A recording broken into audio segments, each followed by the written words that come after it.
Hello, everyone, and welcome back to Unsaid Hours. I know many of you listen to these stories to relax and slowly fall asleep. Before we begin, feel free to leave a comment and tell me where you're listening from tonight. If you enjoy these stories, please like the video and subscribe to the channel. Now get comfortable, take a deep breath, and let's begin. When I was 8 or 9, I became obsessed with the past. Not dinosaurs, not pirates, not knights, dead civilizations. While other kids were glued to cartoons, I was sneaking off to the periodicals section of our local library, hiding old issues of National Geographic inside math workbooks. I would flip through glossy pages filled with burial chambers, crumbling temples, and excavation sites where archaeologists brushed sand off skulls that hadn't seen daylight in centuries. Something about it thrilled me. Entire societies could exist, worship, build, love, fight, and then disappear, reduced to pottery shards and speculation. I devoured articles about the Maya, the Inca, lost Caribbean tribes. I was fascinated by their superstitions, their gods, their rituals, the way they believed the dead never fully left. So when my 10th birthday came around and my parents asked what I wanted, I rattled off titles of archaeology books I'd memorized. I expected Egypt, Greece, gold masks, and marble statues. What I got instead were 3 thick volumes about ancient societies of North and South America and the Caribbean. At first I was disappointed, then curiosity took over. The books were dense and serious, full of excavation photos, tribal artifacts, skeletal remains, fertility idols carved from stone. Being 10 and painfully aware of the female form in a new and awkward way, I flipped pages looking for anything remotely interesting. That's when I found it. A photograph of a figurine carved from dark volcanic stone. Matte black, heavy-looking.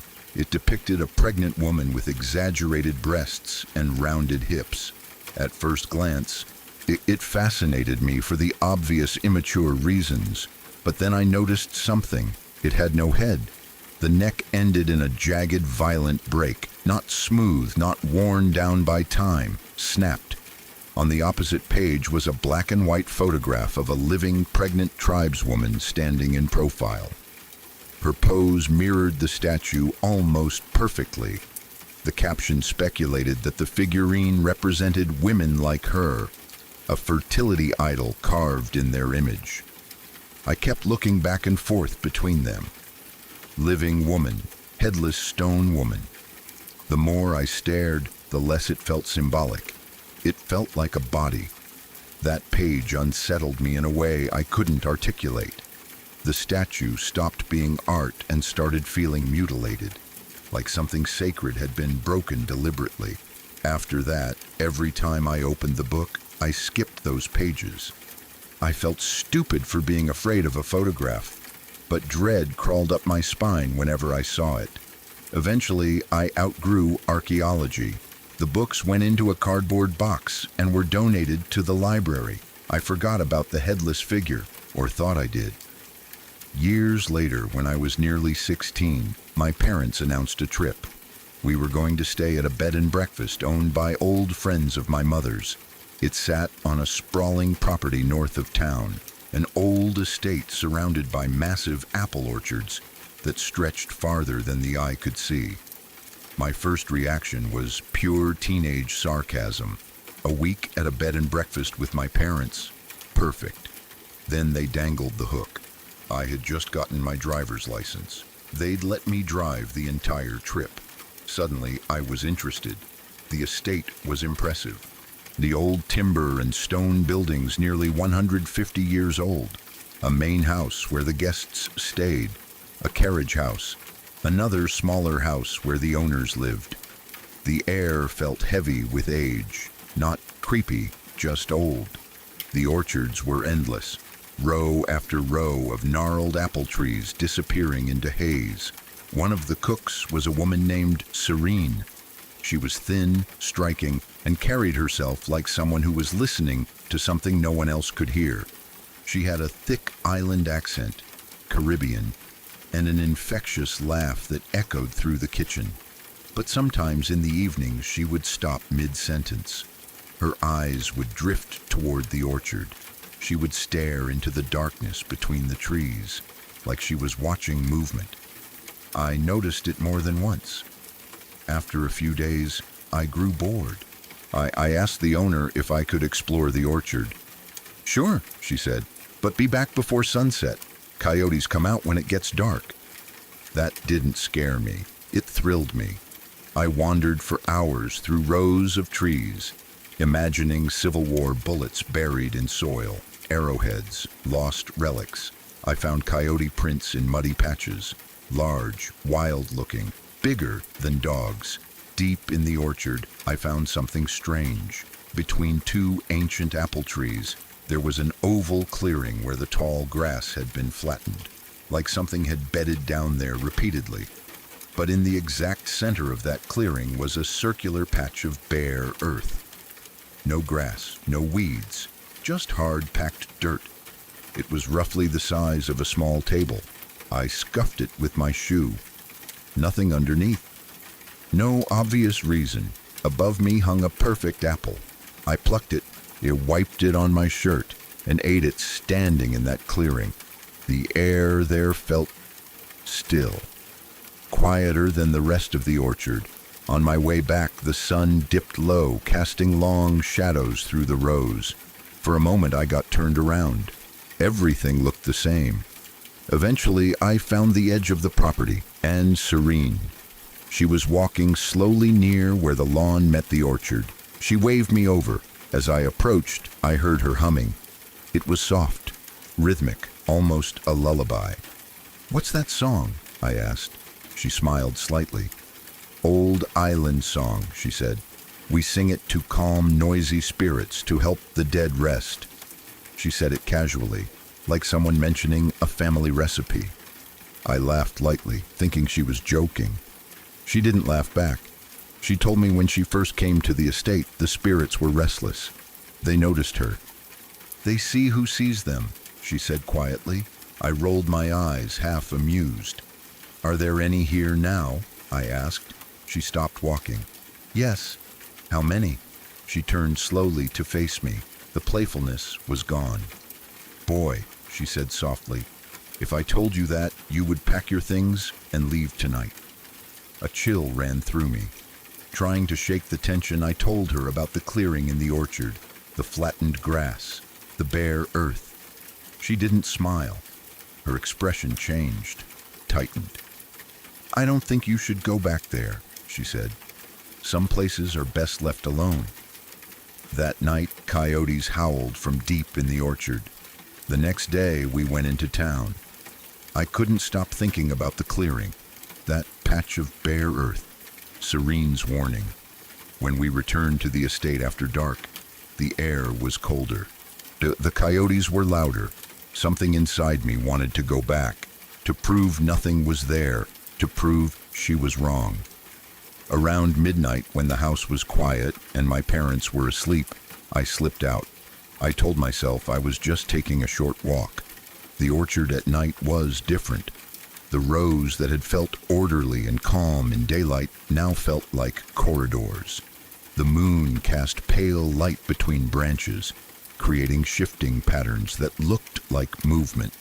The coyotes had stopped howling. That silence was worse. I walked deeper than I meant to. Eventually, I found the clearing. Even in the dark, I recognized it. The flattened grass, the bare circle. But something was different. The earth in the center wasn't flat anymore. It was disturbed, raised slightly, like soil that had been recently turned. My heart began to pound. I stepped closer. The air felt colder there. I crouched and touched the dirt. It was loose and warm. That's when I heard it.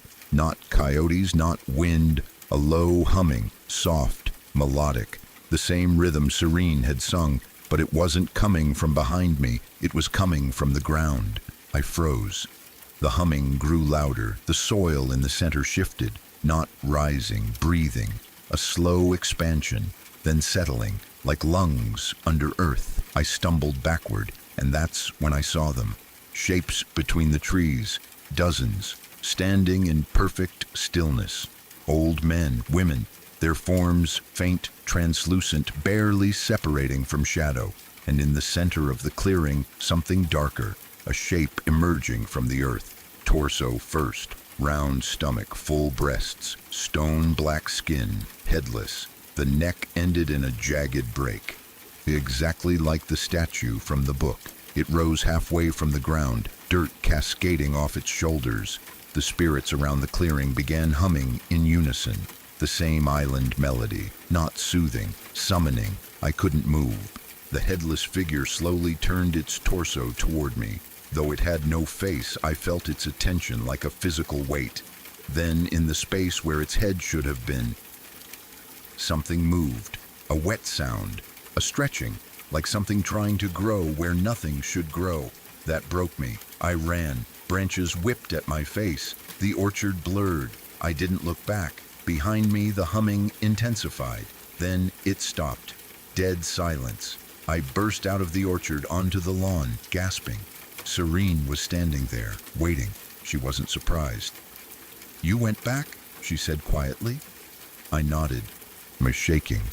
She closed her eyes and began humming again. Soft, steady. The night felt heavy, like pressure in my ears. After several seconds, the distant orchard seemed to exhale. The weight lifted. She stopped singing. "They were curious about you," she said. "You touched something that remembers being alive." I asked her what it was. She looked toward the trees. "Some spirits do not belong to this land," she said. "They travel with objects, with memory, with blood." My stomach dropped. The book, the statue, the image that had terrified me as a child. "What happens now?" I asked. She studied me carefully. "They will watch, but they will not follow." The next morning we left the estate. I never told my parents. Years later, I looked up the orchard's history. Before apple trees, the land had been farmland owned by a Caribbean immigrant family in the late 1800s. One of the women, pregnant, had been found murdered, decapitated, her body buried somewhere on the property. The head was never found. I don't know if the figurine I saw in that childhood book was coincidence, or if something I studied reached back, but sometimes late at night I hear humming, soft, melodic, and I remember that some artifacts aren't just history, some are invitations.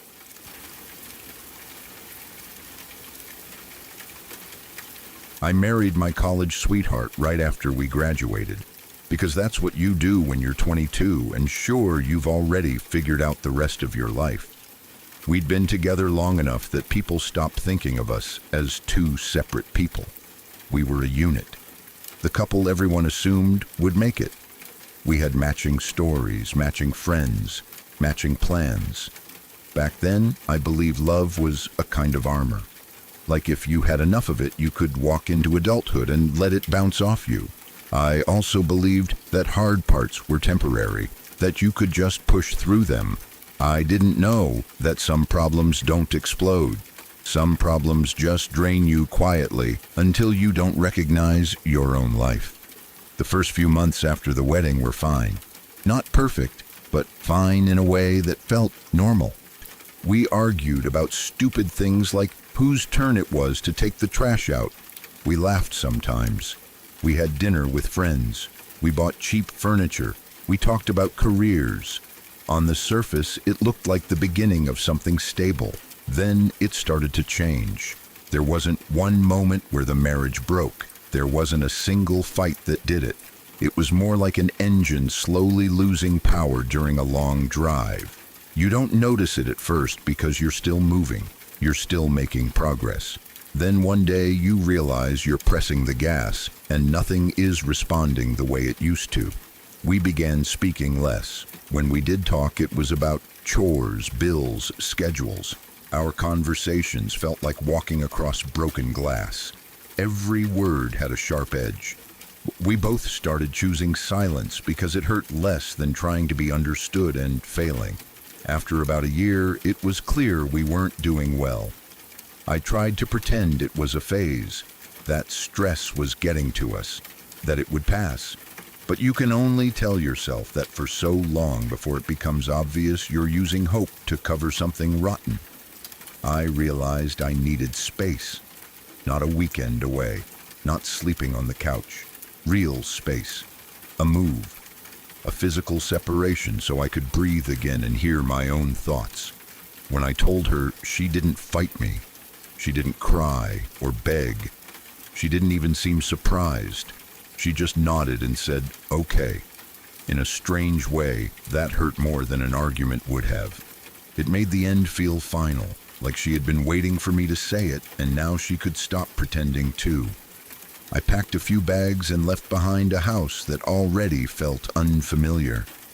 I drove across town with a silence in my chest that felt heavier than anything I carried in the trunk.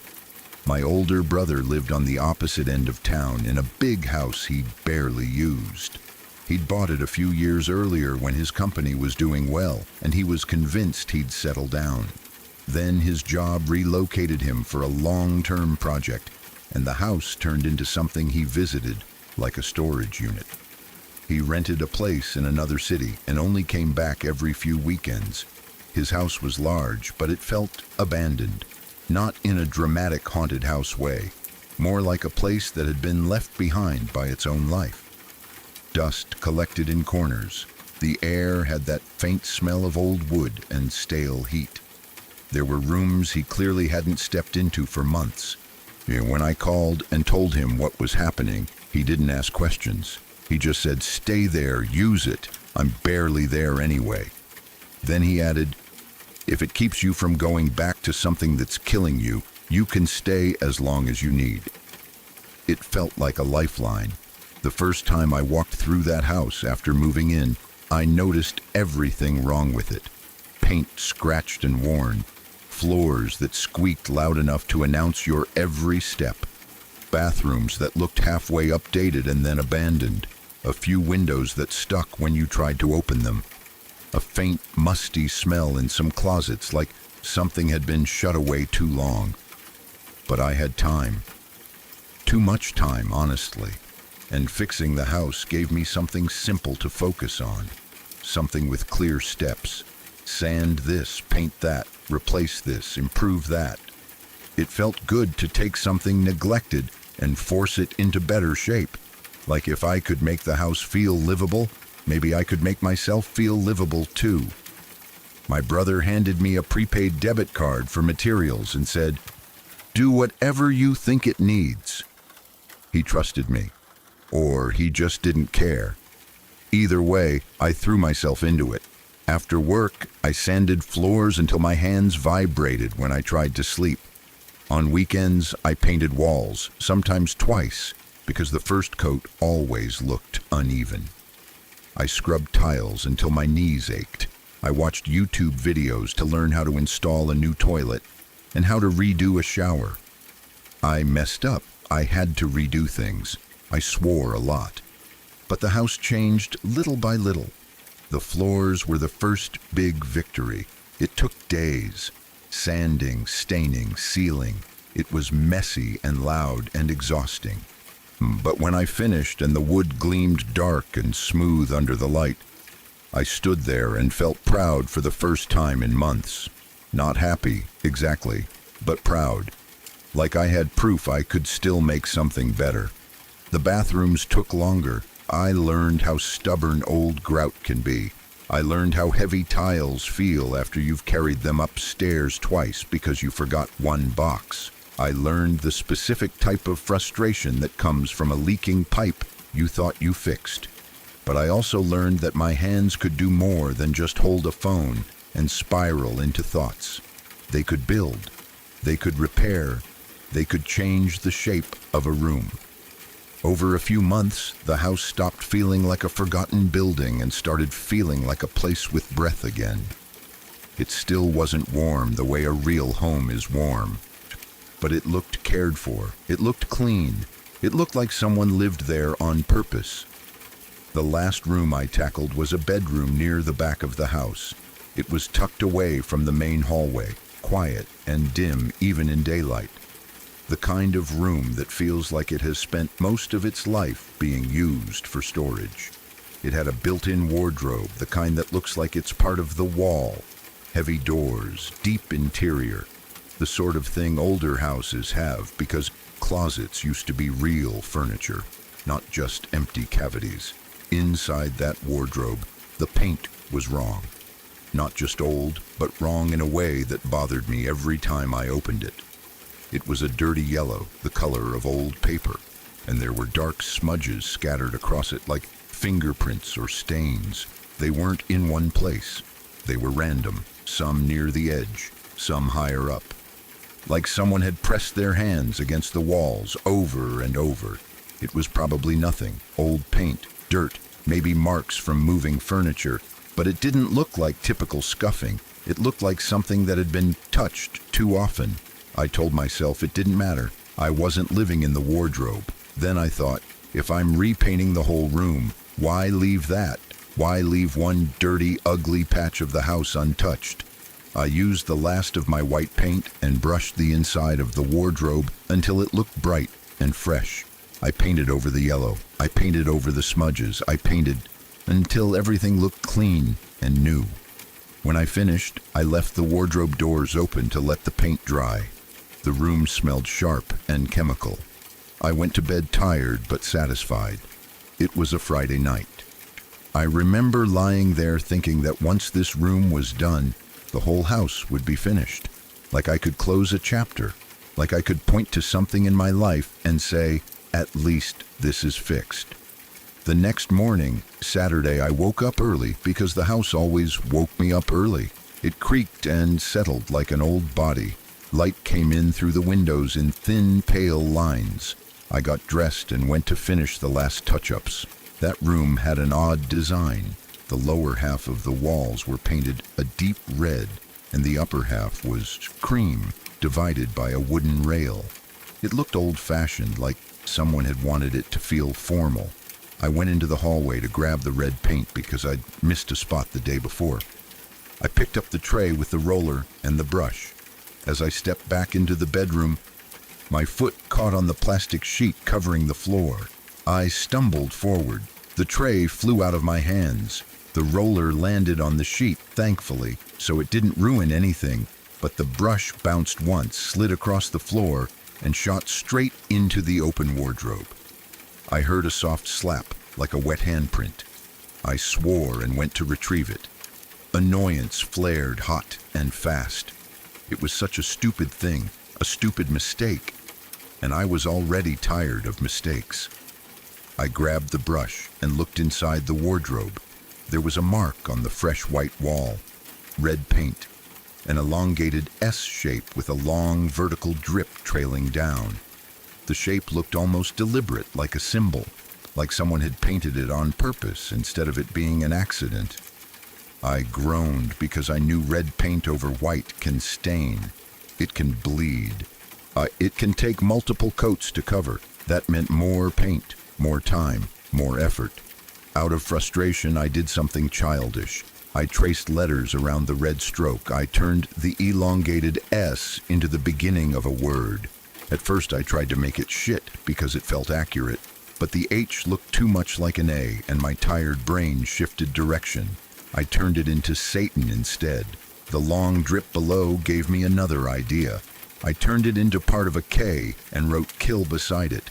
Satan kill. It was jagged and sloppy, written by an adult acting like a teenager for 2 minutes because he didn't know what else to do with his irritation. I didn't believe in it. I wasn't trying to summon anything. It meant nothing. It was just a stupid reaction to a stupid accident. I told myself I'd paint over it later. It didn't matter. But later that day, as the sun sank and the room filled with long shadows, I found myself looking into the wardrobe again. The red letters stood out against the white like something that wanted attention. Maybe I was too tired. Maybe the house was too quiet. Maybe my mind was looking for anything besides my marriage and my life and the empty space ahead. I picked up the brush again. I added more words, filling the space between Satan and kill with something that made the sentence complete. Orders you to. Satan orders you to kill. When I finished, I stared at it for a second and felt nothing but a dull, tired amusement. Like a private joke, like graffiti no one would ever see. Then I went downstairs, ate something standing up in the kitchen, and went to bed. On Sunday morning, I drove to the store and bought more white paint. I came back, opened the wardrobe, and rolled a thick coat over the words. The red faded but didn't disappear. I added a second coat, still there, faintly. A third, still there, like a bruise under skin. I told myself red paint bleeds. That's all. Some pigments are stubborn. It wasn't supernatural. It was chemistry. But over the next week, it became a routine. Every morning before work, every evening after, I painted another layer over that spot. Not because it truly needed it, but because I couldn't stand the idea that it might still be there. Even when the wall looked blank, I would find myself staring, convinced I could see a faint shape, a curve, a line. My eyes kept trying to rebuild the words from memory, like my mind wanted to confirm something I didn't want confirmed. It started to feel like the message was stuck there under the paint, no matter how much I covered it. Not visible to the world, maybe, but visible to me. When my brother came by the next weekend, I finally asked him to look. I needed someone else's eyes, someone else's reality. I opened the wardrobe and stepped aside. "Do you see anything?" I asked. "Any writing?" He squinted and leaned in. He moved his head closer, the way people do when they expect to see a stain. Then he shook his head. "No," he said. "Why? Should I?" I felt a strange mix of relief and frustration. Relief that maybe it was gone. Frustration because I still thought I saw it. I didn't argue with him. I just nodded like it didn't matter. But after he left, I painted again. Not because the wall needed it, but because I did. Because painting had become a way to push thoughts down, to keep my hands busy, to keep my mind from circling around the same questions. Not long after that, the house started getting showings. My brother had decided to sell. A realtor came by with people on weekends. Families, couples, people walking through rooms and imagining their own furniture there. They whispered, measured spaces with their hands, opened cabinets, looked into closets. Most of them moved quickly. They had lists in their heads. They didn't linger. But one family stayed longer, a mother and father and a teenage son. They walked slowly through every room. The parents spoke quietly to each other. Practical things, square footage, repairs, light. But the boy was different. He barely spoke. He drifted through the house like he wasn't sure he belonged anywhere. He stared at walls. He looked into corners. When he stood in doorways, he stayed there a little too long, as if listening. I watched him when they entered the back bedroom. I don't know why I paid attention. Maybe because I saw something familiar in him. A kind of withdrawn heaviness. That teenage quiet that isn't peace. It's absence. He lingered near the wardrobe. He didn't open it while I watched. He just stood near it, looking at that section of wall the way someone looks at a picture they can almost recognize. At the time, I told myself it meant nothing. Teenagers are weird. He was probably bored. He was probably imagining where he'd put a bed. Still, when they left, I felt uneasy in a way I couldn't explain. A week later, I moved out. My brother sold the house. Life kept going because it has no choice but to keep going. I got a new job in another town. I rented a clean little apartment that smelled like fresh carpet and nothing else. I signed papers for the divorce. I met someone new months later, someone kind and steady, and slowly, the tightness in my chest loosened. The shape of my life shifted into something that felt possible again. The wardrobe became one of those memories you shake your head at. A stupid thing you did when you were tired. A sentence you painted and then buried under layers of white. I forgot about it, the way you forget most small, private moments of stress. Then Christmas came. My brother invited me and my girlfriend to his apartment in the city. It was modern and bright, with tall glass windows that looked down on streets lit with traffic and holiday decorations. The whole place smelled like pine from a small Christmas tree in the corner. Soft music played. It was peaceful in a way my life hadn't been for a long time. We were drinking tea and talking about work and small plans for the new year when my brother, almost casually, brought up the old house. "Man, I'm glad I'm rid of that place," he said, shaking his head. "It always gave me the creeps. Didn't it ever feel weird to you?" I said no. I told him the truth. That house, for me, had been a refuge. It was lonely and quiet, but it didn't scare me. It held me together when everything else was falling apart. He looked surprised, like that wasn't the answer he expected. Then he set his cup down and said, "Did you hear what happened to the family that bought it?" I shook my head. His voice stayed normal, but his eyes changed a little, like he was stepping carefully around something. "Their teenage son killed his parents," he said. "He hid their bodies in a cupboard." For a moment, I couldn't breathe. My mind tried to find distance. Another cupboard, another house, another story. But then an image pushed forward with brutal clarity, as if it had been waiting for the right trigger. White paint, faint red lines beneath. "Satan orders you to kill," buried under coats and coats of white, stubborn as a stain. My mouth went dry. The living room in my brother's apartment was still bright. The music still played. My girlfriend still sat beside me. But the world felt far away, like I was underwater and someone was talking to me through glass. My brother kept speaking, something about an article, about police, about how crazy it was. His words slid past me.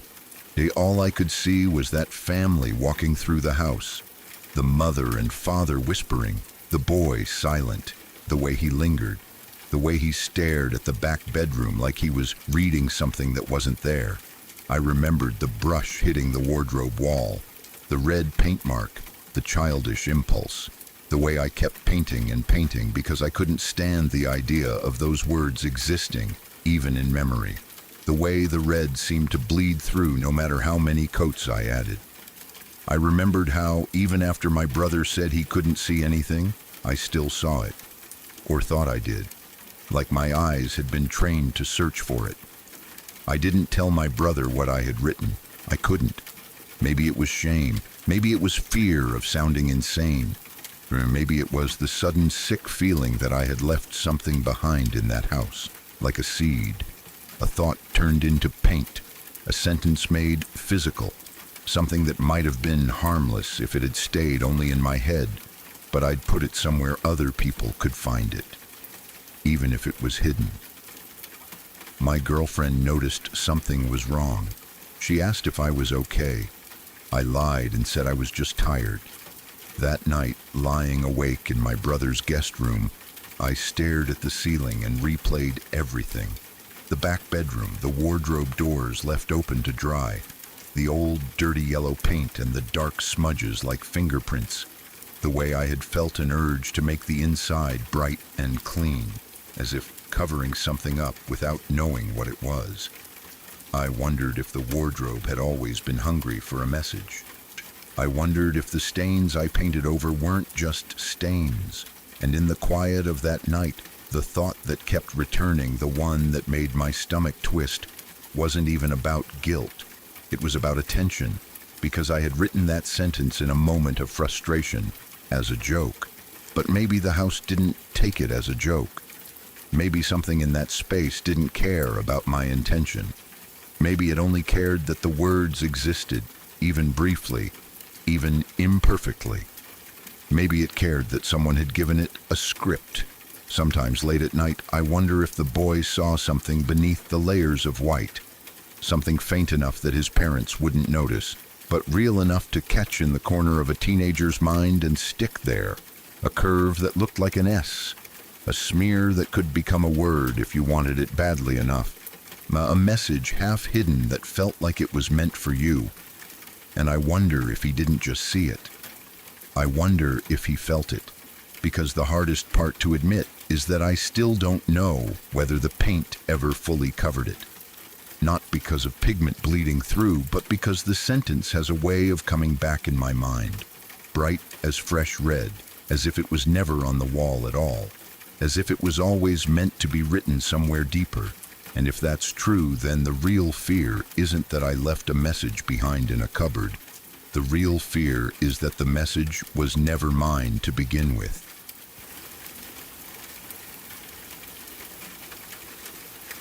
It was several months ago when my life changed from a quiet, boring existence into something that feels like a constant state of tension. I used to like telling people I lived out in the woods. It made me sound rugged, independent. In reality, my house sits at the edge of a long stretch of forest, far enough from town that the nights are truly dark, but close enough that I could still drive to a grocery store in 15 minutes. I loved the privacy. No streetlights, no neighbors' windows facing mine. Just trees lining the back of my property like a wall of black shapes against the sky. At night, I would sit on the porch and listen to the wind moving through the leaves. It felt peaceful, safe even. My only real companion out there is my cat, a tabby named Milo. He's small for his age, with a crooked white stripe down his nose and a habit of needing any blanket within reach. He is usually an indoor cat. He prefers soft furniture and warm laps to adventure, but every so often something inside him switches on. He'll sit by the back door and stare through the glass, tail twitching, pupils wide as if the woods are whispering his name. On this particular night, he managed to slip out. I had opened the back door for just a second to take out the trash. I've done it 100 times before without issue, but Milo must have been waiting. He shot between my legs like a bolt of electricity. By the time I dropped the trash bag and spun around, he was already a blur in the tall grass that borders the tree line. "Milo!" I called. Usually he doesn't go far. He'll circle under the deck or sniff around the flower beds. So a quick shake of the treat bag brings him running. I wasn't immediately worried. I grabbed the bag of treats from the counter and stepped onto the porch, shaking it gently. "Milo, come on, buddy."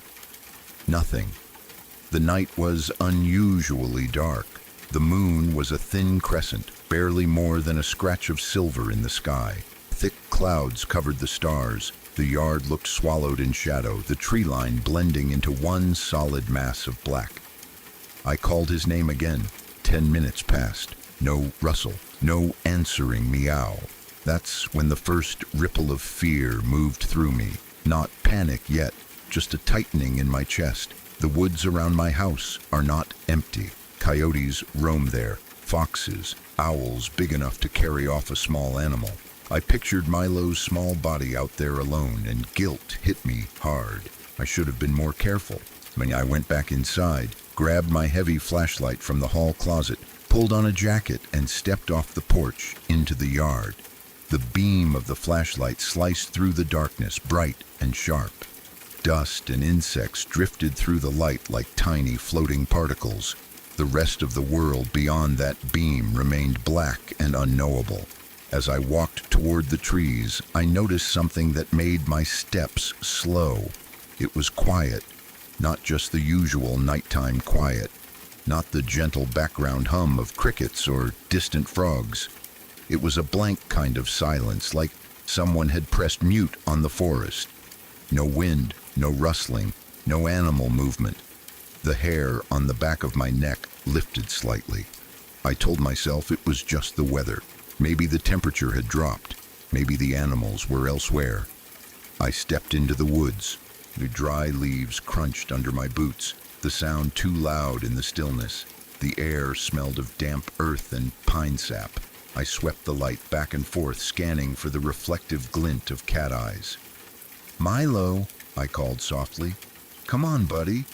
15 minutes passed, maybe more. Time stretches differently in the dark. Every tree looks like a shape that might move. Every shadow feels deeper than it should. Then I saw him.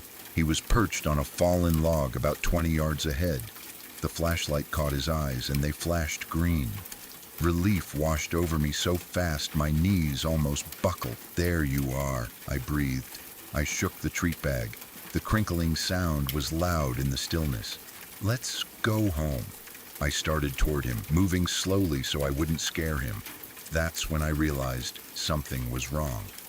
Milo wasn't acting like a cat who had been caught sneaking around. He wasn't playful. He wasn't annoyed. He was terrified. His ears were flattened against his head. His back was arched slightly, fur puffed up to double its size. His tail looked like a bottle brush. His body was rigid, trembling. "Milo," I whispered. I took one careful step forward. He didn't look at me. He was staring past me. His eyes were fixed somewhere over my shoulder, wide and unblinking. A low, guttural sound rose from his throat. I have never heard him make that noise before. It wasn't a hiss, it wasn't a meow, it was deeper, primal. I felt a cold sensation spread down my spine. "Milo," I said again, softer now. He didn't respond to my voice. He didn't even seem to register me. Then, without warning, he bolted. But he didn't run away from me like before. He ran straight toward me. He scrambled over my boots, claws scraping against the leather, and shot past me, sprinting back in the direction of the house, as if something was chasing him. I stood there, stunned. For nearly an hour he had been fleeing deeper into the woods. Now he was racing home like it was the only safe place left in the world. Slowly, I turned around. I expected to see glowing animal eyes. A coyote, maybe. Something explainable. I swung the flashlight beam in a wide arc, and then I saw him. A man stood about 30 feet away between two large oak trees. He wasn't crouched. He wasn't moving. He wasn't hiding. He was just standing there, perfectly still. For a few seconds, my brain refused to process it. People do not just stand in the woods behind your house at night. Not this far from the road. Not without making noise. The flashlight illuminated him clearly. He looked normal at first glance. Brown hair, neatly cut, clean shaven. He wore a tweed jacket with elbow patches, like something a college professor might wear in an old movie. The outfit was completely wrong for the setting. No hiking boots, no flashlight, no backpack, just a tweed jacket in the middle of the woods at night. I raised the beam to his face. I could see his nose, his mouth, his chin. But when the light reached his eyes, something was wrong. There were no eyes. Not empty sockets, not damage, just darkness. Where his eyes should have been, there was a deep shadow, like two holes punched in reality. The flashlight beam seemed to bend around that part of his face. It refused to reflect there. My mouth went dry. "Hello?" I called out. My voice sounded thin, almost swallowed by the trees. No response. "Can I help you?" He didn't move, didn't shift his weight, didn't blink. He simply existed there, facing me. A heavy, suffocating silence pressed in around us. I became acutely aware of my heartbeat, the slight shake in my hands. "I can see you," I said, trying to sound braver than I felt. "Stop trying to scare me." Nothing. No wind, no leaf movement, no breath from him. That's when something older than logic kicked in. A deep instinct, something buried in the part of the brain that remembers being prey. Leave. Every nerve in my body screamed it. I didn't want to turn my back on him. The idea felt dangerous. Yeah, but I also didn't want to stand there any longer. I began to walk backward slowly, keeping the flashlight trained on him. 1 step, 2, 3. I turned my body slightly so I could move faster without fully facing away. After about 5 steps, I gave in to the urge to check. I spun around. My stomach dropped. He was closer, at least 10 feet closer. I hadn't heard anything. No crunch of leaves, no snapping twigs. He stood in the exact same posture as before, arms at his sides. head tilted slightly forward, those dark, empty spaces fixed on me. My pulse roared in my ears. "Stay back!" I shouted, my voice cracked. I turned and walked faster, almost stumbling in my hurry. My flashlight beam bounced wildly now, shaking with my hands. I walked for maybe 20 seconds, maybe less. It felt like minutes. I had to look again. I whipped around. At first, I didn't see him. Then the light caught the texture of tweed. He was half hidden behind a thick pine tree, peeking, his shoulder pressed against the bark. His face leaned just enough around the trunk so that those shadowed eye sockets were visible. He was much closer now, 15 feet at most. It felt deliberate, like a game. He wasn't charging at me. He wasn't speaking. He was playing. The realization hit me like ice water. He could move through the forest in total silence, faster than I could process. I didn't wait any longer. I ran. I ran harder than I ever have in my life. Branches whipped across my face. Briars tore at my jeans. I didn't care. I focused on the faint glow of my porch light in the distance. I didn't look back. I could feel something behind me. Not footsteps, not breathing. Just pressure, like being watched at close range. I burst out of the tree line and into my backyard. The open space felt both relieving and exposed. Milo was already on the porch, scratching frantically at the back door. I sprinted across the grass, up the steps, nearly slipping. I fumbled with my keys, dropped them, cursed, grabbed them again, and jammed the key into the lock. The door flew open. Milo shot inside. I slammed the door shut and locked it, deadbolt, handle. Then I ran to the front door and checked it, then every window. Only after confirming everything was sealed did I collapse onto the couch. My chest heaved. Sweat soaked my shirt despite the cold.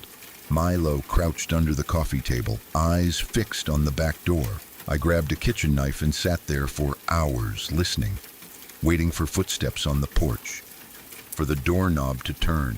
Nothing happened. Eventually, exhaustion dragged me under. That was months ago. You would think time would dull it, that I would convince myself it was a hallucination, stress, adrenaline, but I can't, because he hasn't left. Every few weeks, usually late at night, it starts. I'll be sitting in the living room, lights low, TV murmuring quietly. Then I hear it, tap, tap, tap. A slow, deliberate knock against the side window. Not branches. There are no trees close enough. Not wind. The air will be completely still. It sounds like knuckles against glass. The first time it happened, I froze. The curtains were drawn tight. The tapping continued for about a minute, steady and patient. Then it stopped. I thought about calling the police. But what would I say? Someone knocked on my window and left. But out here, response time is long, and deep down, I knew it wouldn't matter. It happened again 2 weeks later, then again. Always the same rhythm, tap, tap, tap. Every time I sit there on the couch, blood running cold. I don't move. I don't breathe too loudly. I have never pulled back the curtain. I've thought about it, about yanking it open and confronting whatever is there. But I can't, because I know what I'll see. I know I won't see an empty yard. I'll see a man in a tweed jacket, face pressed against the glass, his features clear except for those eye sockets filled with darkness, watching, waiting, maybe smiling. So I don't look. I turn up the volume on the TV. I pull Milo into my lap. I wait for the tapping to stop. And every time it does. But I know one night it won't. One night the tapping will move from the window to the door, and I don't know how much longer I can pretend that the house is enough to keep him out.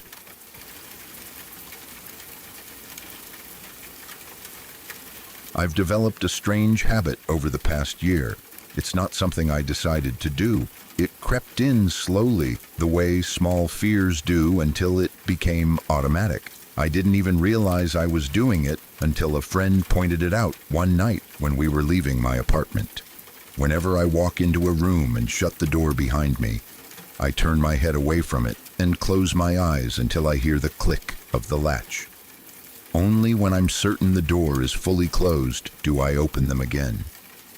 I don't glance over my shoulder. I don't watch the gap narrow. I don't allow myself even a split second of curiosity. It doesn't matter where I am, my office, my apartment, a public restroom, a friend's house. If a space behind me is closing, I refuse to watch it close. My friend laughed the first time he noticed. "What, you scared of doors now?" he said. Now I told him it was just a habit. He kept pushing, teasing me about being jumpy, about watching too many horror movies. Finally, I told him why. I told him about the hotel. He hasn't joked about it since. Everything started during a business trip my company sent me on last year. I work for a water seal manufacturer based in St. Paul. We make protective coatings for exposed wood, decks, docks, boats. It's not glamorous work, but it's steady, and it pays well enough. Most people don't think twice about sealant. It's something you brush on and forget about. But in the Ashland, Ihor Falls, Ironton region, the word carries history. Back in the 1950s, a chemical treatment called ethylor was introduced in that area. It was meant to preserve lumber. Instead, it contaminated groundwater and soil for miles. Farms failed. People got sick. Lawsuits followed. The local economy never fully recovered. The companies involved either folded or changed names, but the resentment never went away. My company had nothing to do with ethylor. Different product, different decade. But when you show up representing protective wood treatment in that region, people remember.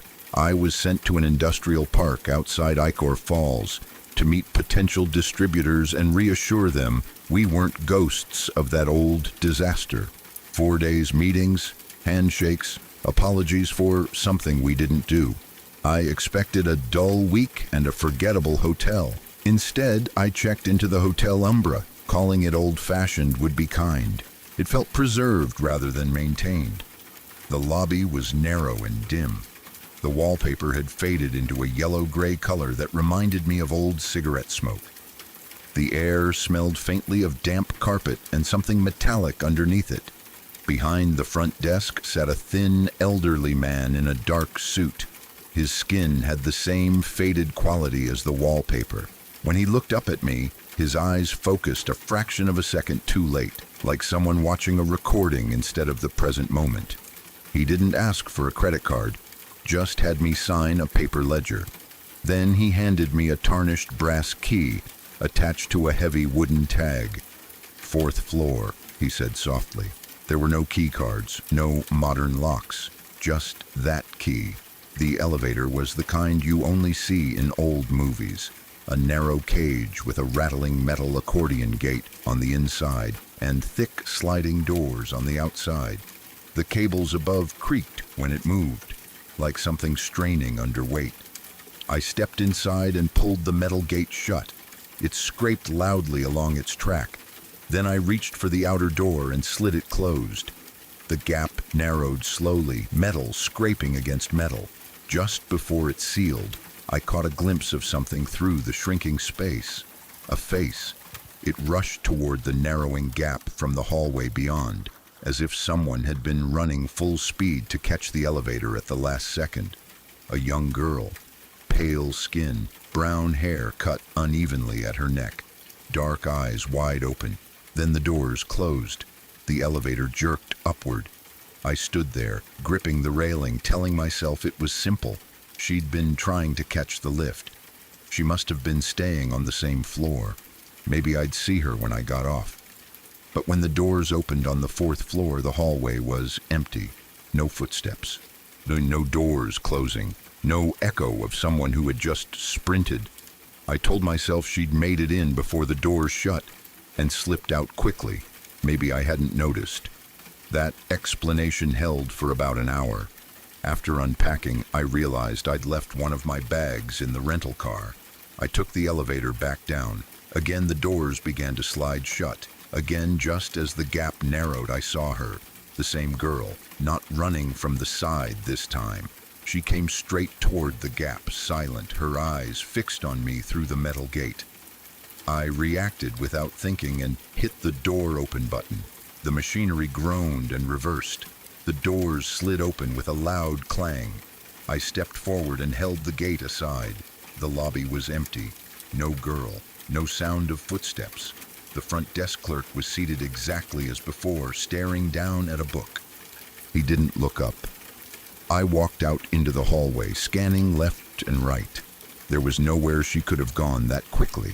The front doors were visible, closed.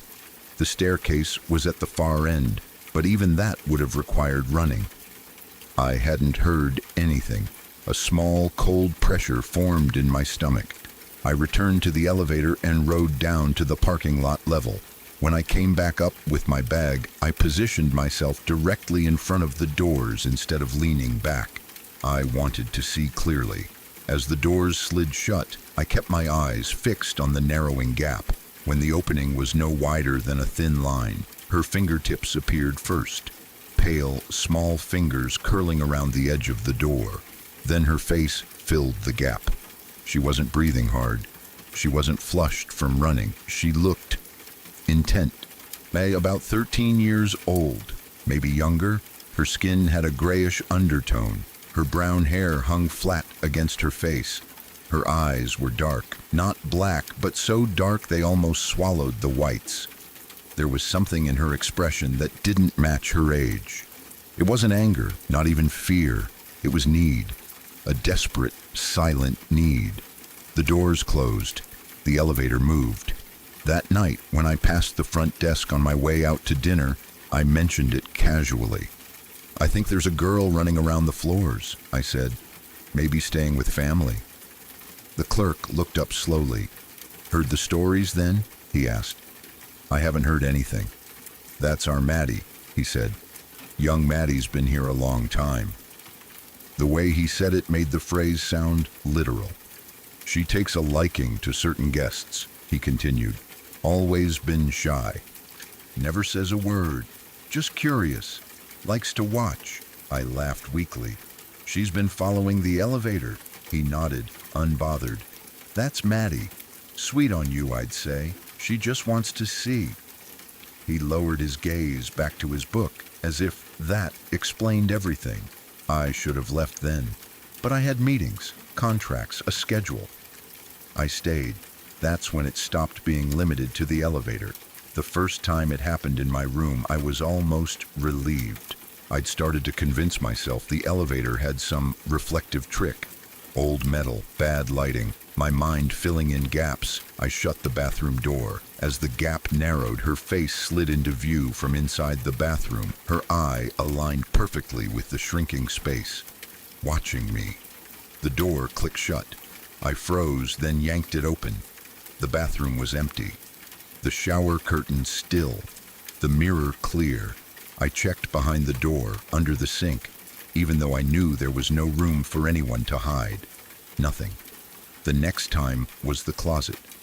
I pulled the sliding closet door shut.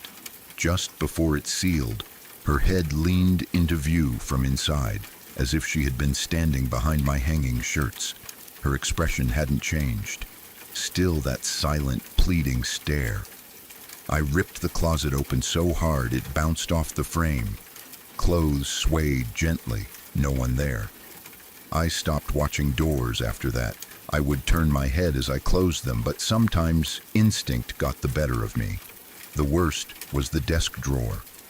I was searching for hotel stationery. I pulled the bottom drawer out, found it empty, and pushed it back in. As it slid shut, she rushed forward from inside the dark space, her face appearing inches from the narrowing line of light. For a fraction of a second, I saw the texture of her skin, the faint cracks at the corners of her lips, the way her eyes didn't blink. I screamed and pulled the drawer completely out of the desk. It crashed onto the carpet. Nothing inside but dust. I didn't sleep that night. Every time I closed my eyes, I imagined a gap forming somewhere. A closet, a cabinet, a space I couldn't see. The following night, I slept in my rental car in the hotel lot. I thought open air would be different. No hallways, no old walls, no doors sliding on tracks. But a car is full of closing spaces, the glove compartment, the trunk, the windows. Around 2 in the morning, I heard something shift outside. I opened my eyes. In the side view mirror, I saw movement, her movement, ducking behind a concrete pillar, too smooth, too silent. I sat up fully, heart pounding. Then I made the mistake of glancing toward the windshield. For a moment, I saw her upside down at the top edge of the glass, her face hanging over it as if she were clinging to the roof. Her hair dangled downward. Her eyes were inches from the glass. Then she slipped upward and out of sight. I didn't close my eyes again until sunrise. I cut the trip short and drove back to St. Paul.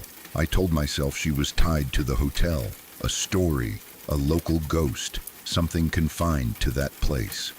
The first time I saw her back home was at work. I closed a filing cabinet. As the drawer sealed, her eye appeared in the gap and vanished. I felt something break inside my chest. She wasn't bound to the hotel. She had come with me. Since then, she appears wherever something closes. The fridge in the break room, the trunk of my car, the lid of a storage bin, even the sliding door of the subway train once, just before it sealed. Always the same timing, always that need in her eyes. I've adapted. I don't watch doors shut anymore. I turn away and close my eyes until I hear the click. I don't give her the opening. For a while, it worked. My life stabilized into something that resembled normal. I avoided looking. She stayed contained in the gaps I refused to witness, until a few nights ago I was brushing my teeth before bed. The bathroom door was closed. The cabinet doors were closed. The shower curtain pulled tight. There was nothing open. I leaned closer to the mirror and opened my mouth wide to floss my molars. I stretched my jaw and focused on the back teeth. In the mirror's reflection deep in the back of my throat, I saw movement. At first, I thought it was my tongue shifting. Then I saw fingertips. Small, pale fingertips. They withdrew quickly, retreating down into darkness as if something inside me had just been interrupted. I dropped the floss. I stood there staring at my reflection, breathing hard. My mouth was still open. The darkness at the back of my throat looked deeper than it should have. For a long time, I didn't move. Now I understand something I didn't before. She was never trying to get in. She was already here. And I don't close my eyes when doors shut anymore because I'm afraid of seeing her. I close them because I'm afraid of what will happen if one day she doesn't retreat.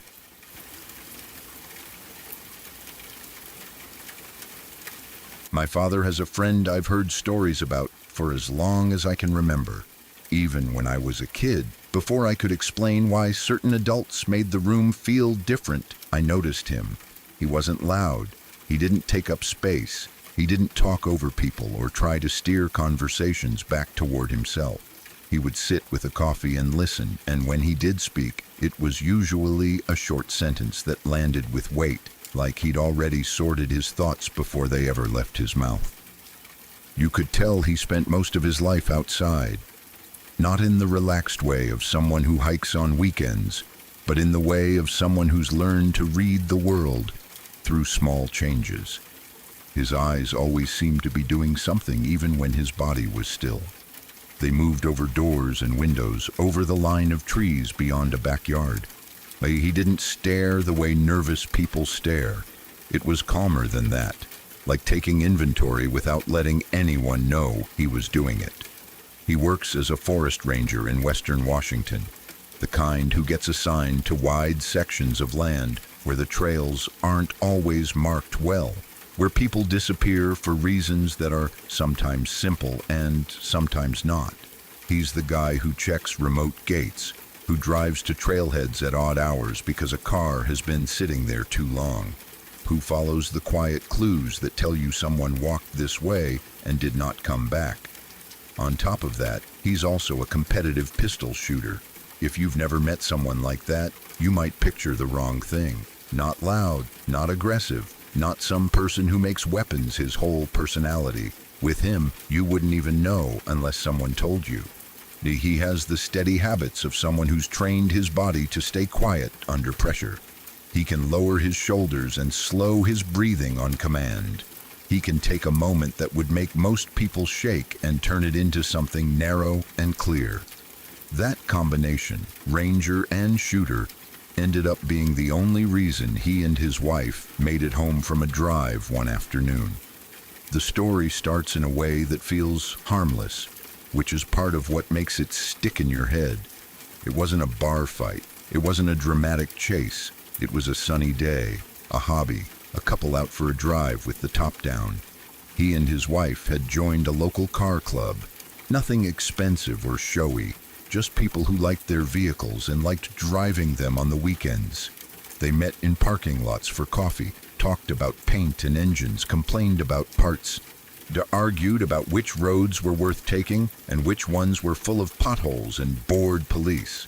Every so often, someone would suggest a weekend game that made the driving feel like more than just driving. They called it car poker. The idea was simple.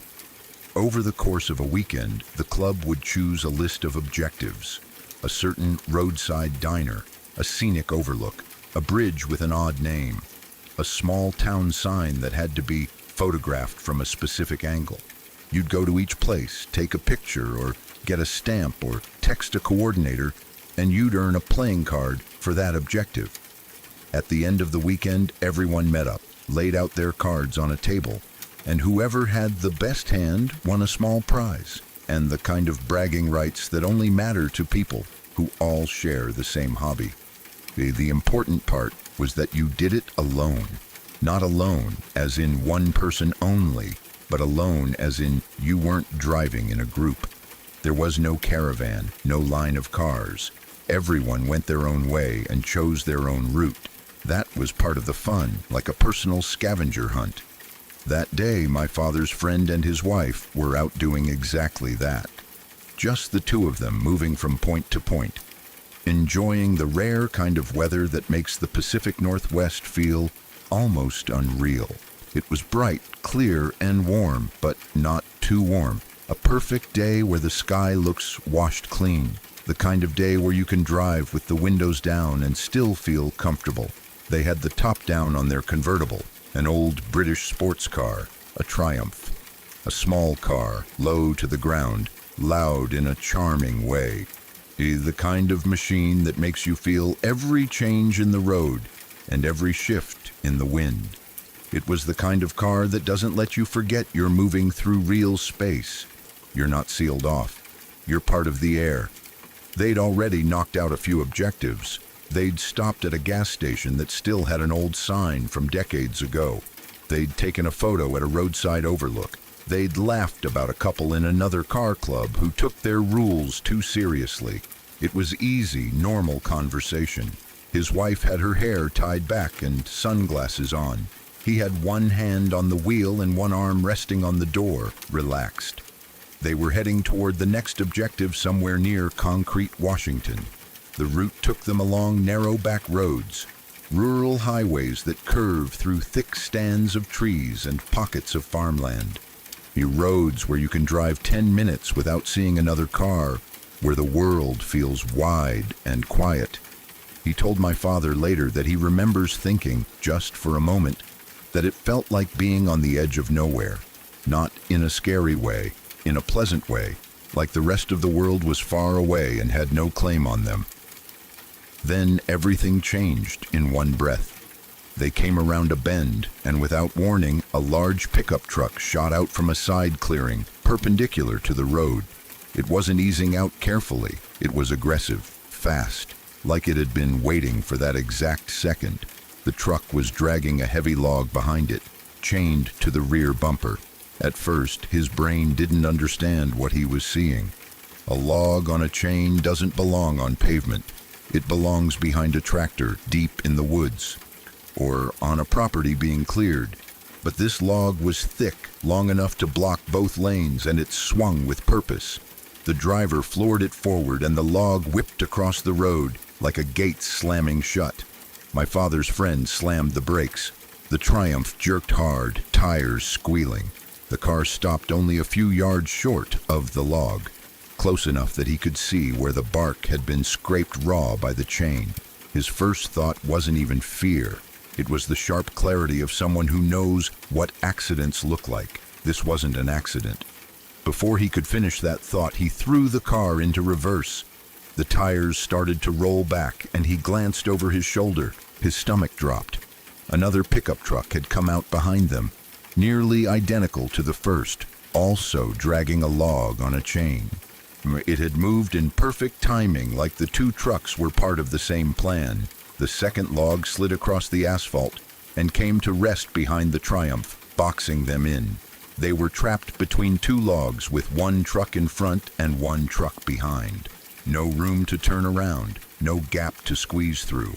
Just the small convertible sitting in the center of something that felt carefully arranged. In the beds of both trucks were men, 3 or 4 in each, maybe more, worn denim, flannel, work boots, the kind of rough, sunburned faces that tell you they spend time outside. At first glance, they could have been loggers or ranch hands, the kind of people you might see at a hardware store. But there was a difference you only notice when danger is close. They weren't surprised to see the car. They weren't confused. They weren't waving or asking if the couple needed help. They were watching. One of them was holding a shotgun. His wife went very still beside him. Her hand moved to the edge of the door and gripped the vinyl so tightly, her knuckles turned pale. She didn't scream. She didn't ask questions. She just inhaled sharply and then went quiet, like her body had decided sound was dangerous. He felt fear, too, but it came in a controlled way. He'd been alone in remote places enough to know that panic wastes time. Even before the men moved, he knew they weren't there to offer directions. They'd placed those logs like locks. The leader jumped down from the bed of the front truck. Broad shoulders, greasy hair, a beard with gray starting to creep in. He moved casually, like he'd done this before and had no doubt how it would go. He strolled toward the Triumph with a lazy confidence that made my father's friend want to vomit. The top of the convertible was down. The windows were rolled down. There was nothing between them and the world except open air. The leader leaned in slightly, putting his face close enough that his breath carried the sour smell of old coffee and something sharper beneath it. His eyes moved over the car first, taking it in, and then settled on the woman in the passenger seat. The way he looked at her wasn't appreciation. It wasn't even normal lust. It was ownership. His smile spread slowly, like he was enjoying how trapped they were. "That is a fine-looking woman you got there," he said. The words were simple. The meaning was not. My father's friend told me that in that moment, time did something strange. The sunshine still existed. The blue sky still stretched above the trees. Birds should have been singing, but inside his head, it narrowed into a tunnel. All he could see was the man's mouth moving, the way his wife's posture stiffened, the way the men in the truck beds were watching, like people watching a show. His training did what training is supposed to do. It pushed his emotions down just enough so he could think. He knew these roads. He knew how long it would take someone to come by. He knew how quickly things could go bad if he said the wrong thing. He also knew something those men didn't. He wasn't just a car guy on a Sunday drive. He was a trained peace officer, and he was armed. He kept a revolver under the seat of the Triumph, within easy reach. Not out of paranoia, he'd told my father, but because he'd spent too much time responding to situations where people wished they'd been prepared. While the leader leaned in and spoke, my father's friend moved one hand slowly down beside his leg. His body stayed relaxed. His face stayed neutral. His eyes stayed on the leader. He did not give them the sudden movement they might be waiting for. His fingers slid under the seat and closed around the grip of the revolver. He didn't pull it out yet. He held it there, feeling the cold solidity of it, letting that anchor his thoughts. He listened to the leader's tone, watched the way the other men shifted slightly in the truck beds. The leader's eyes flicked again to his wife, like he was already imagining the next steps. That was when the decision hardened.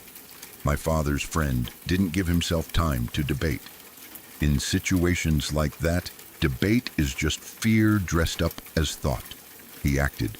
He grabbed the front of the leader's shirt with his left hand and yanked him forward hard enough that the man's balance broke and his face came close. In the same motion, he brought the revolver up with his right hand and pressed the barrel firmly against the leader's forehead. The air changed. It wasn't subtle. It was like the world snapped into a different mode. The men in the trucks straightened.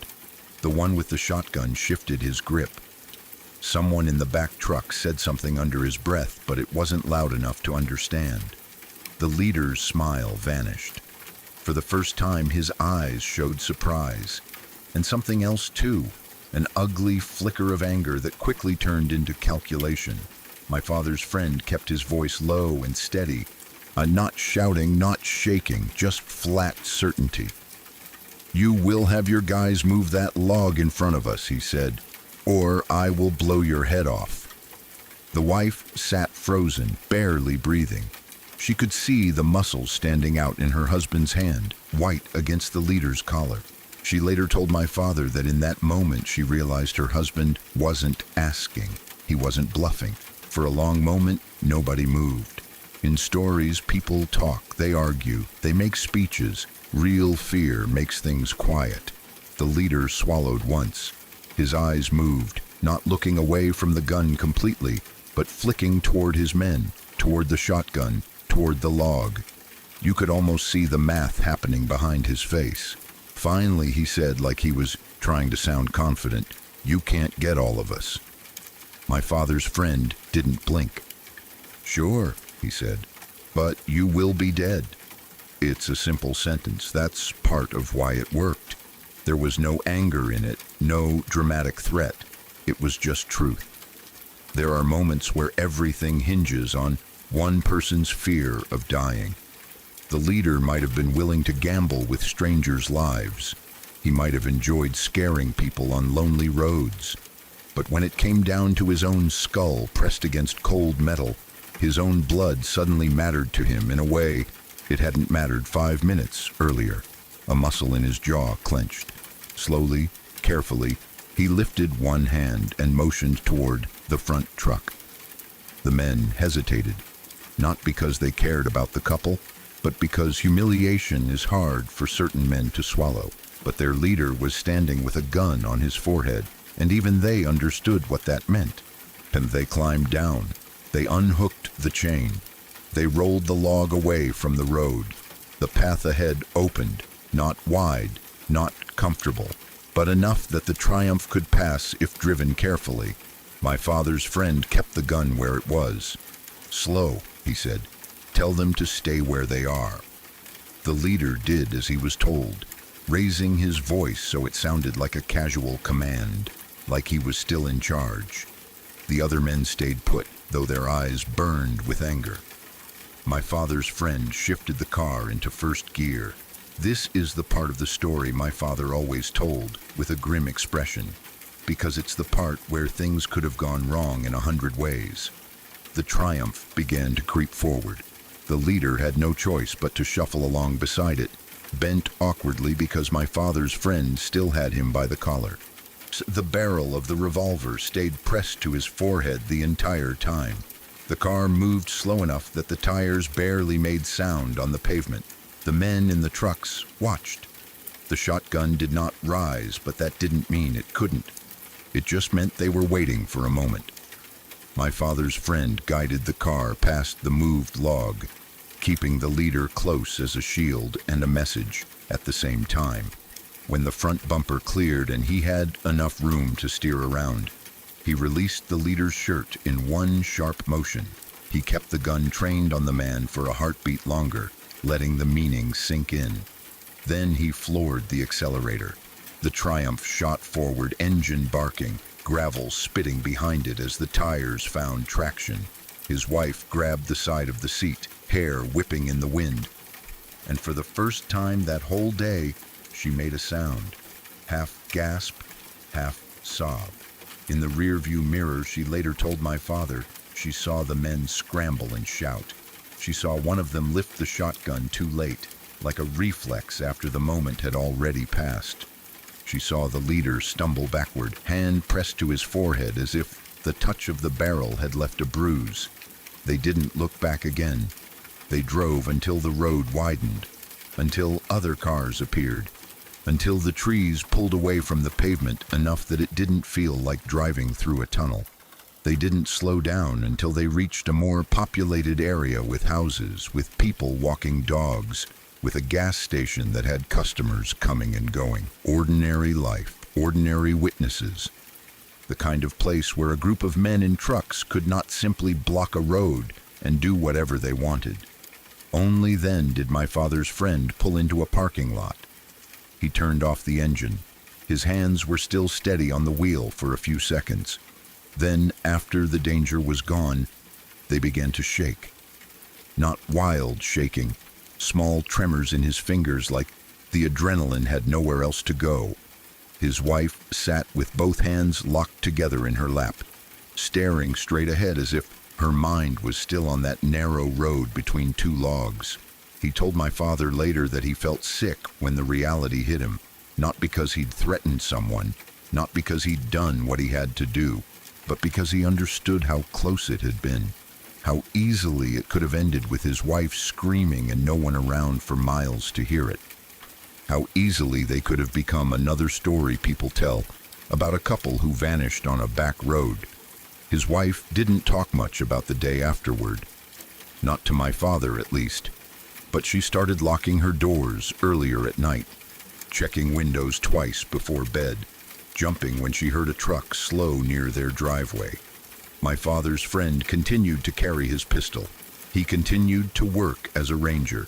He continued to drive those back roads because his job required it. But he never again drove them like they were just scenic routes. He didn't relax the same way. He didn't assume daylight meant safety. He started noticing details he'd once ignored. Fresh tire tracks on dirt pull-offs where there shouldn't be. A gate left open that had been closed the day before.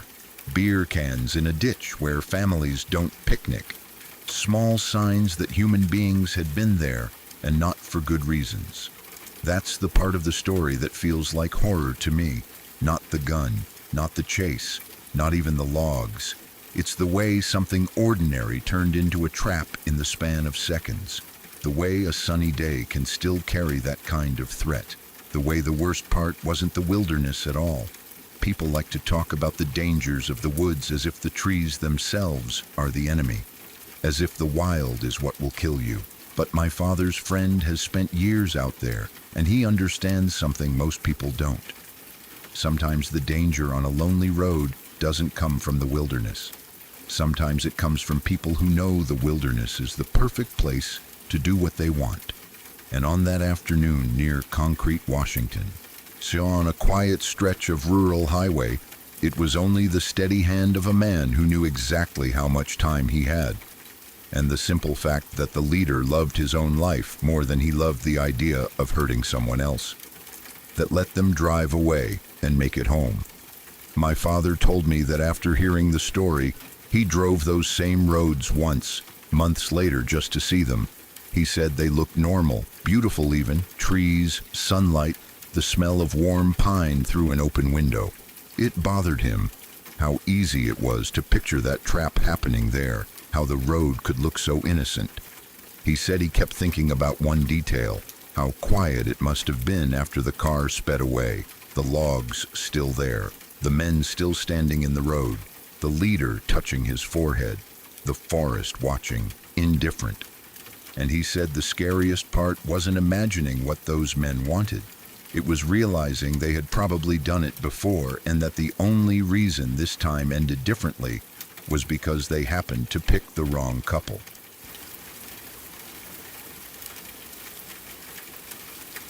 There are stories you grow up hearing that you file away as family drama or polite exaggeration. You smile, you nod, you let the older relatives have their moment because it feels kinder than arguing over details that happened decades before you were born.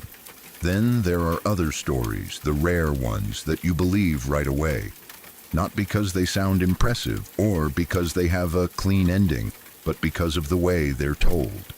The pauses in the right places, the discomfort in the teller's voice, the way certain details come out sharp and clear, while other parts stay foggy because they were too painful to look at directly. This is one of those stories. My grandmother told it to me more than once, and she told it the same way each time. She was not the kind of woman who enjoyed scaring people. She didn't spin tales for attention. She wasn't religious in a loud way, and she didn't talk about miracles the way some people do, as if they're collecting them. She was practical. She raised children. She worked. She worried about money. She kept her opinions close. When she laughed, it was usually at something simple and ordinary. But when this story came up, her whole tone changed. Her voice would drop. Her eyes would drift off to a place in her memory that didn't look like the room she was sitting in. She would stop smiling, even if she had been smiling a moment before. It wasn't dramatic. It was almost like she became careful, as if saying the wrong thing would make something happen again. She was 11 years old when it took place. It happened in Turkey, in the region of Yozgat, in a small village called Sarakaya. When she told me the name, she always translated it too, like she wanted me to picture the place correctly. Yellow field, yellow rock, a land of dry hills and wheat-colored dust, a place where summer heat bleaches everything and the earth looks tired. She described Sarakaya as the kind of village where everyone knows everyone, where adults don't knock before entering a courtyard, where the same faces pass each other every day, and if someone new appears, people notice right away. The pace of life was slow, tied to daylight and cooking fires and the rhythm of animals.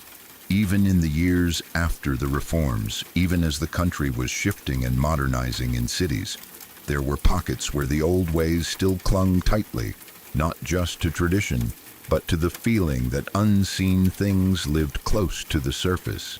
She was there on vacation, I staying at her aunt's house. She loved her aunt. That was always the first thing she made sure I understood. This wasn't an aunt she saw once a year and greeted politely. This was an aunt who felt like a second mother, the kind of adult who made a strict world softer. My grandmother spoke of her as warmth, as comfort.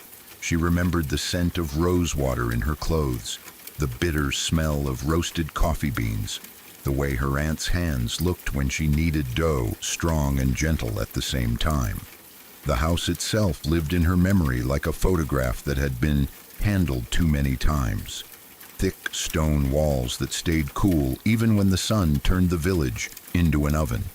Heavy rugs layered on the floor, muted reds and browns worn soft by bare feet. Low wooden tables, a stove that made the kitchen feel like the center of the world.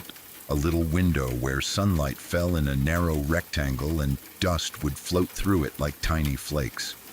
My grandmother's visit had been good. Family meals, cousins laughing, the comfort of being watched over in a way children notice without naming it. But the visit was coming to an end.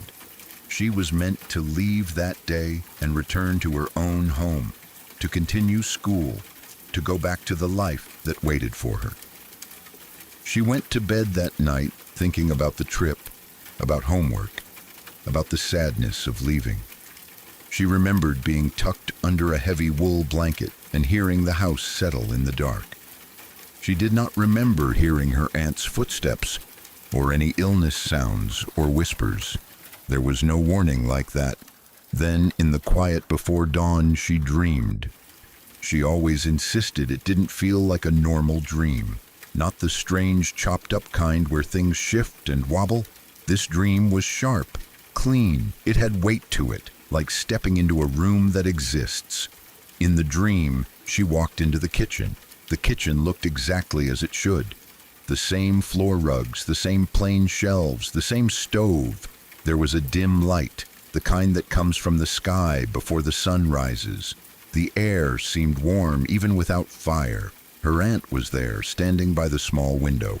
She held a porcelain cup of Turkish coffee, and my grandmother could see steam curling up and disappearing near her face. She could smell it in the dream, the thick, bitter smell that always seemed to cling to the kitchen in the mornings. Her aunt's posture was calm, not hurried, not tired, not sick. My grandmother said, "I'm in the dream." She greeted her like she always did. "Good morning." Her aunt turned around slowly. She looked peaceful, almost glowing, as if the dim light from the window liked her. She smiled, that familiar smile my grandmother had seen 1,000 times, the one that made you feel safe, even when you didn't know why you needed to feel safe. She gestured toward the small wooden table where they usually shared breakfast. My grandmother sat down, expecting the usual things: bread, milk, a small piece of something sweet, a scolding if she had forgotten to wash her face, the normal loving routine. Instead, her aunt looked at her with an intensity that cut straight through the dream, as if her aunt wasn't acting out a scene, but trying to deliver something important with no time to waste. She spoke calmly. Her voice was steady and clear, not rushed, not frightened. That calmness was the first thing that made my grandmother uneasy, even inside the dream. People aren't that calm when they have something urgent to say. That calm feels like certainty. Her aunt said, "Tell your mom to wake me up. Don't wake me up yourself, okay? Promise me." My grandmother nodded, confused. She didn't understand why it mattered who woke her aunt. In her mind, waking someone was waking someone. But her aunt's gaze didn't soften until my grandmother nodded, and something in that look made her obey without arguing. Then her aunt added another instruction, stranger than the first, a sentence that sounded like it belonged in a storybook. "And if you see a brown bird," her aunt said, "follow the bird. Do not lose sight of it." My grandmother opened her mouth to ask what that meant, and the dream ended. She woke up with a start in the dark. For a moment she didn't know where she was. The room was cold, the air heavy with that pre-dawn stillness. She could hear nothing but the faint sound of a house breathing, the distant shift of someone turning in bed somewhere else. The dream faded fast, the way dreams do, but the words didn't fade. They sat in her mind like they had been carved there. "Tell your mum to wake me up. Don't wake me up yourself. Follow the brown bird." Her heart was beating too hard for no reason she could explain. She sat up, rubbed her eyes, and pulled on her clothes with fingers that felt clumsy. She went out into the hallway and found her mother already awake, packing bags for the trip back home. Her mother moved in that quiet, efficient way adults move in the morning, half focused on tasks, on thinking ahead. She looked tired, like she hadn't slept much. My grandmother tugged on her mother's sleeve. "Mama," she said, "Auntie wants you to wake her up. She said I shouldn't do it." Her mother looked down, confused. In any other moment she might have asked questions, laughed it off, told her not to be silly. But something about the way my grandmother said it, or something in the morning air itself, made her mother pause. She nodded slowly, as if she had decided not to argue with a child's strange request. "All right," she said. My grandmother didn't follow her down the hall. She stayed where she was because the dream had been so clear it felt like an order. She waited and listened. She heard her mother's footsteps stop at the bedroom door. Then there was a quiet knock. Then silence. A silence that lasted too long. She heard a chair scrape, a low sound from her mother that wasn't a word, a sharp inhale, the kind a person takes when something inside them drops, then faster footsteps, then muffled voices, then the rush of adults moving. My grandmother didn't see her aunt in the bed. That was the point. She didn't see the stillness, the wrongness, the way sleep becomes something else. The dream spared her that image, and the adults, caught in grief and panic, didn't stop to explain anything to a child right away. Later, my grandmother told me she understood, even as an 11-year-old, that something terrible had happened. Children know when the air in a house changes. They don't need full sentences. She saw faces tight with fear and sadness. She heard her name spoken gently, the way adults speak to someone they want to protect. She felt her mother's hands on her shoulders, too firm, as if holding her upright. But no one sat her down and told her the truth then. Instead, the day pressed forward in a strange, stiff routine. People do that in shock. They cling to tasks and schedules because stopping feels like falling. My grandmother was sent to school. Even now, that detail makes my stomach twist. A child sent to school while death sits in the house like smoke. But in those days, especially in a village, children were often moved out of the way so adults could handle what needed to be handled. It was protection and it was practicality. There were rituals and relatives to notify and preparations to begin, and an 11-year-old could not help with those things. My grandmother attended a private school at the time. She told me it was the era after the Ataturk reforms, when the country was modernizing and uniform rules were strict. She wore a stiff uniform that didn't feel like her. The fabric scratched her skin. She braided her hair and packed her books and stepped out into the morning like she was stepping into a play, while her real life stayed behind in the house.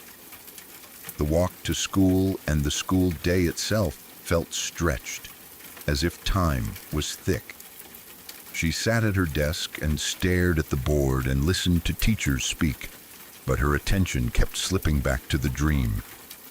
She saw the kitchen, the steam from the coffee, her aunt's calm face, her aunt's words.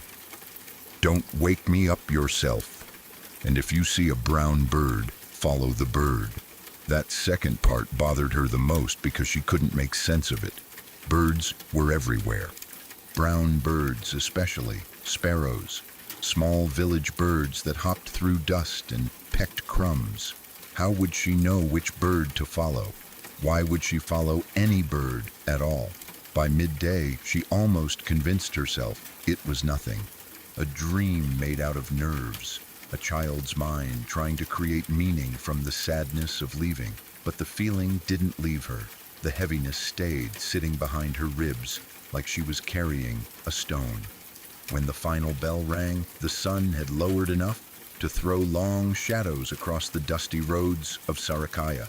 Children spilled out, talking and laughing. My grandmother walked quieter than usual. Her shoes kicked up pale dust with each step. The village smelled of dry earth and cooking smoke.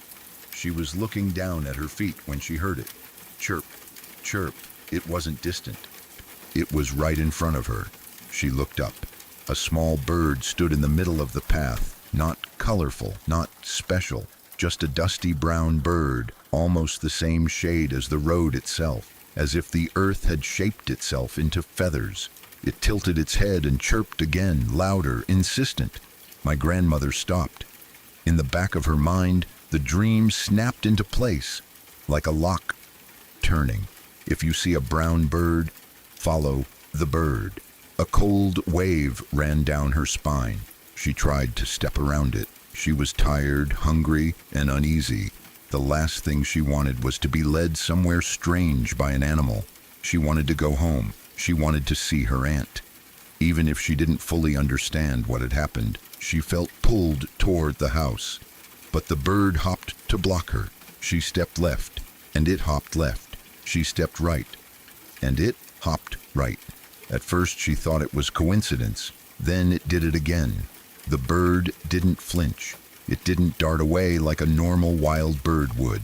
Instead, it stayed close, stubborn and bold, flapping its wings and chirping louder, almost scolding her. My grandmother lifted her hands to shoo it away. The bird hopped a few feet ahead, then stopped and looked back at her. It chirped again, sharp and urgent. It was waiting. That was when she noticed the strangest thing. It wasn't flying. Its wings looked fine. It didn't drag a leg. It didn't wobble. It simply refused to take to the air. It hopped with surprising speed, moving in short bursts, stopping every few yards to look back at her, as if checking whether she was coming. The dream came back to her aunt's face. not smiling now, but serious, almost pleading. Do not lose sight of it. My grandmother changed course. She didn't take the direct route home. She followed the bird. At first, she followed slowly, embarrassed by the idea of being seen. A girl in a school uniform trailing after a hopping brown bird through village streets. But the bird didn't care about embarrassment. It kept going, and when she slowed, it stopped and chirped frantically until she caught up.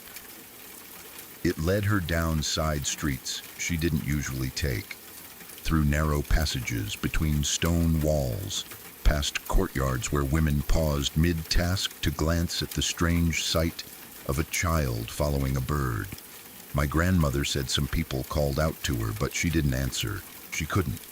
Something in her mind had narrowed down to one instruction: keep the bird in sight. Her heart pounded, not from running, but from a feeling she couldn't name, like she was being pulled away from something dangerous without knowing where the danger was. Minutes passed. 10, 15, 20. It felt longer because she had no idea where she was going. Then the bird stopped. It hopped onto a low wall and turned to face her. It fluttered its wings as if gathering itself, chirped one last time, sharp, almost satisfied, and then, finally, it flew. It lifted cleanly into the air and disappeared over the rooftops, as if it had only been waiting to deliver her to a specific spot. My grandmother stood there, breathing hard, and looked around. She was in front of the local police station, a plain building, modest but official. The emblem above the door, a uniformed officer near the entrance. The sight of it gave her an odd, sudden sense of safety, like stepping from a dark room into a lit one. She didn't understand why she was there. She only knew the bird had brought her. She stood on the dusty ground, staring at the door, still trying to catch her breath. Then the door opened. A police officer stepped out, maybe for air, maybe starting his shift. He looked down and saw a small girl in a school uniform standing alone, dusty and confused. His face softened. He smiled like a person about to ask if she was lost. But as he looked at her, his gaze moved past her shoulder. His smile vanished. His posture changed so quickly it was like watching a switch flip. His hand dropped to his belt. His eyes sharpened. My grandmother felt her skin go cold. She turned slowly, following his gaze. Behind her, about 20 feet away, stood a man. He looked rough, in the way adults look rough when they have lived hard and stopped caring how they appear to others. His clothes were worn, his hair unkempt. His shoulders were hunched forward, as if he had been moving quietly and quickly. In his hands, he held a large black pouch or sack, gripped tightly. Beside him, idling with its engine running, was an old farmer's truck. The passenger door hung open. Even as a child, my grandmother understood a feeling before she understood the full idea. She understood wrongness. The officer understood more. He stepped forward immediately, voice sharp, commanding. He shouted something at the man that my grandmother couldn't remember later, because her ears were full of blood and fear. The man froze for a fraction of a second, caught in the open, caught in the sightline of authority. Then he moved. He jumped into the truck, slammed the door, and the vehicle roared off, tires spitting dust, disappearing down the road so fast it felt unreal. The officer rushed to my grandmother, guiding her inside the station. His hands were firm but gentle. He spoke to her, asking if she was hurt, if she knew that man, if anyone had touched her. She tried to answer, but her throat felt locked. She could only shake her head, trembling. The officer didn't waste time. He seemed to understand that even if nothing had happened yet, something had almost happened. Something that would have ended in the worst kind of silence. He decided to escort her home personally. The ride in the police vehicle was quiet. My grandmother sat in the back, hands clenched in her lap, staring out the window as the village passed by. Everything looked normal. Children playing, old men sitting outside cafes, women carrying baskets, the world acting like it didn't know what had almost taken place. But my grandmother knew. She kept seeing the black sack in the man's hands, the open truck door, the way the officer's face had changed when he looked over her shoulder. And she kept thinking about the bird. When they pulled up to her aunt's house, the yard was full of cars and people. Relatives stood in clusters. Faces were swollen from crying. The air felt heavy, thick with mourning. My grandmother didn't fully understand yet, but she felt it in her bones. The officer walked her to the door and spoke to her mother. My grandmother stood close enough to hear some of it, words like following her and truck and near the station. Her mother's face drained of color.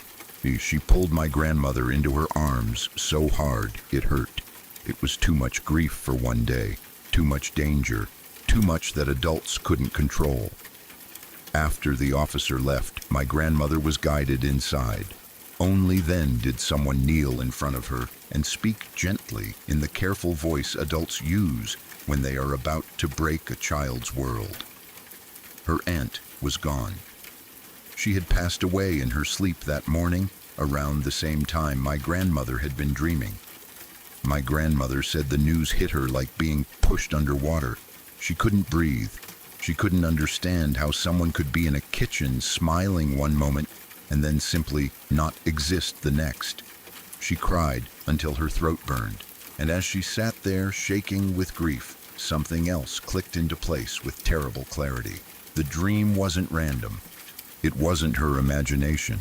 Her aunt had known. Her aunt had known she was dying, and she had known that a child might try to wake her, might see her body in the bed, might carry that image forever. So she warned her, "Don't wake me up yourself, tell your mom." And her aunt had known something else too. That danger was waiting on the road home from school. Maybe her aunt had seen that man before. Maybe she had felt his attention around the village like a bad smell. Maybe she had heard rumors adults didn't share with children.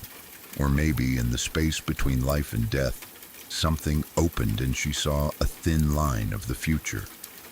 My grandmother never claimed to know how. She only knew what happened.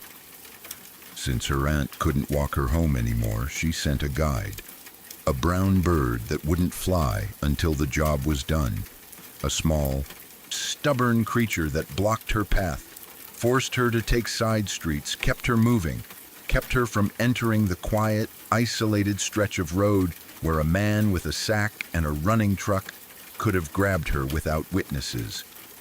It didn't lead her to home. It led her to the one place he could not touch her. The police station. My grandmother told this story to her children and then to me. Every time she described the dream kitchen the same way, with the same detail. The steam from the coffee, the calmness in her aunt's face, the exact words spoken. She described the bird the same way too, plain brown, hopping in front of her feet, refusing to fly, chirping like it was angry at her for hesitating. She never wavered, never softened it into something pretty, never tried to make it into a lesson. She simply told it like a fact. And when she finished, she would fall quiet for a moment, as if she was listening for something that might tap on the window of memory. She believed with every part of herself that her aunt's love reached beyond death for one day, long enough to spare her niece one kind of horror and to steer her away from another. And when my grandmother told it, with her eyes far away and her voice low, I believed her too.